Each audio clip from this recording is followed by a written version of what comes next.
రాష్ట్రంలో జొన్న సాగు చేసిన రైతుల పరిస్థితి దారుణంగా ఉంది.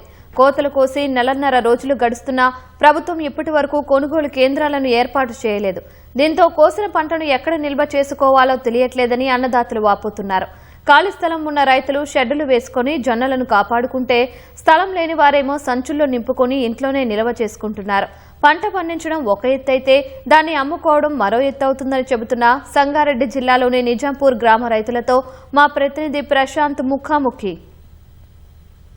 జొన్న రైతుల గోడు పట్టించుకోవడం లేదని చెప్పేసి రైతులు ఆవేదన చెందుతున్నారు. కోతలు కోసి నెల 15 రోజులు గడిచినప్పటికీ కొనుగోలు కేంద్రాలు ప్రారంభించట్లేదని, జొన్నల్ని కొనుగోలు చేయట్లేదని చెప్పేసి రైతులు దిగాలు చెందుతున్న పరిస్థితి ఇక్కడ ఉంది. మార్కెట్ కేంద్రాలను ఏర్పాటు చేస్తామని చెప్పి మార్కెట్ కేంద్రాల ద్వారా జొన్నలు కొనుగోలు చేసి రేషన్ షాపుల్లో రాష్ట్ర ప్రజలకు అందుబాటులోకి తీసుకొస్తామని కూడా సూత్రప్రాయంగా ఒక అభిప్రాయానికి వచ్చినట్టుగా తెలిసింది. ఇప్పటికీ మార్కెట్ కేంద్రాలు ఏర్పాటు చేయలేదు, ఎక్కడ కొనుగోలు కేంద్రాలు ప్రారంభించలేదు. దాంతో రైతులు కోత కోసిన పంటను కాపాడుకోలేక నానా అవస్థలు పడుతున్న పరిస్థితి ఇక్కడ ఉంది. మనతో మాట్లాడడానికి కొంతమంది రైతులు ఉన్నారు. వారి సమస్యలు ఏంటో అడిగి తెలుసుకునే ప్రయత్నం చేద్దాం. మీరు ఎన్ని ఎకరాల్లో జొన్నలు సాగు చేశారు? కోసి ఎన్ని రోజులు అవుతుంది? నెల 10 రోజులు అవుతుంది. కళ్ళమయ్యి కొనుగోలు వంటలు ఇంత తెచ్చిపెట్టినాము. అవి ఇంకా కొనడము, అవి ఏమైతున్నాయో కూడా అర్థం కావచ్చు. వాటికి మళ్ళీ ఎలుకలు, పందులు అన్ని ఇబ్బందులు ఉన్నాయి. కప్పులు వస్తాయో కూడా తీసి చూడవలసిందే. 30 ఎకరాల పత్తి కౌలు కట్టుకున్నా, పత్తి పంట వేసిన, వర్షాకాలం ఎక్కువై పత్తి పంట ఖరాబ్ అయిపోయింది. పోయింది ఏమనుకుని మళ్ళీ ఇప్పుడు జొన్న పెట్టినాం. 10 ఎకరాలు పెట్టినా. అయితే రాజు చేసినాం, కళ్ళని చేసి ఇంకే పెట్టుకున్నాం. నెలవుతుంది. కానీ మార్కెట్ ఇది వరకు సీసీఐ ఓపెన్ చేయలేరు. ఇప్పుడు ఏం చేయాలనేది మనం అర్థం కాక బాధపడుతున్నాం. 33 ఎకరాలు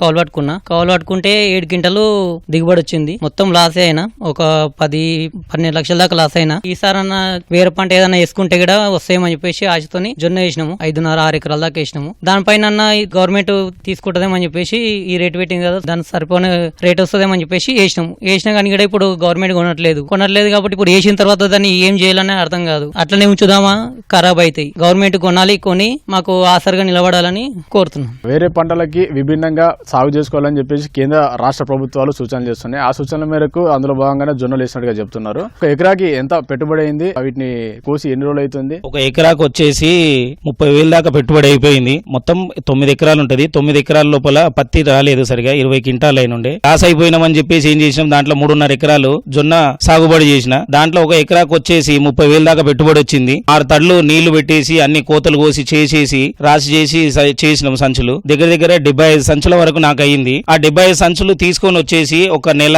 22 రోజులు అవుతుంది ఇవాళకి. ఇప్పుడు సంచులన్నీ తీసుకొని వచ్చి మా కళ్ళంలో తీసుకొచ్చి ఇక్కడ పెట్టినాము. మార్కెట్ నుంచి ఆ సీసీఐ కొనుగోలు సెంటర్లు అనేవి ఇప్పటి వరకు స్టార్ట్ చేయలేరు. తీసుకొచ్చిన స్టాక్ అంతా ఇక్కడ కళ్ళాలోనే పెట్టుకున్నాము. ఈ వర్షాలు అడిగిన ఈ జొన్నలు తడిచిపోయి ముక్కిపోయి అన్ని ఖరాబ్ అయ్యేటట్టుగా ఉన్నది. వచ్చిన వాళ్ళ కూలీలకి కూళ్లు కట్టేయలేము. కూళ్లు కావాలని చెప్పి వాళ్ళు అడుగుతున్నారు. ఇవేమో అమ్మకానికి సీసీఐ సెంటర్ కి ఇప్పటి వరకు పంపేయలేము. పెట్టుబడి రాలేదు. సీసీఐ సెంటర్ తొందరగా ఓపెన్ చేసేసి జొన్నలను తీసుకోవాలని చెప్పేసి ప్రభుత్వానికి వేడుకుంటున్నాం. ప్రభుత్వం ఇప్పుడు రేషన్ షాపుల్లో వీటిని కొనుగోలు చేసేసి జొన్నలు పంపిణీ చేస్తాము, రైతులకు న్యాయం చేస్తామని చెప్పారు. అలాంటి చర్యలు మీ సమీప గ్రామాల్లో కానీ మీ గ్రామంలో చేపట్టడం జరిగింది? మా చుట్టుపక్కల గ్రామాల్లో అయితే ఇక్కడైతే జొన్నలు ఇస్తాం రేషన్ డీలర్లు అని చెప్పేసి అయితే అనలేరు. అటువంటి ఆలోచనే ఉన్నదన్నట్టుగా మాకు తెలియదు అని చెప్పేసి చెప్పాను అన్నట్టు. ఇప్పుడు ఆ సెంటర్లలో మరి జొన్నలే తీసుకొని వస్తారా, బియ్యమే తీసుకొని వస్తారా మళ్ళీ అనేది మాకు అంతుతోచని పరిస్థితిలో ఉంది. పత్తి లాస్ వేయడం కాబట్టి జొన్నలు వేసుకున్నా 4 రూపాయలు సంపాదించుకొని కూలీలకో అప్పులకో ఒళ్ళకో కట్టుకుందామని వేసుకున్నాం సార్. ఈ జొన్న ఇడ్లీ కొనుక్కోకపోతే మా పరిస్థితి ఏంటి సార్? మా రైతుల పరిస్థితి ఏంది సార్? ఏ విధంగా చూసినా కౌలు రైతులు కానీ వీళ్ళైతే చాలా లాస్ ఉన్నాం సార్. ఈ సంవత్సరం అయితే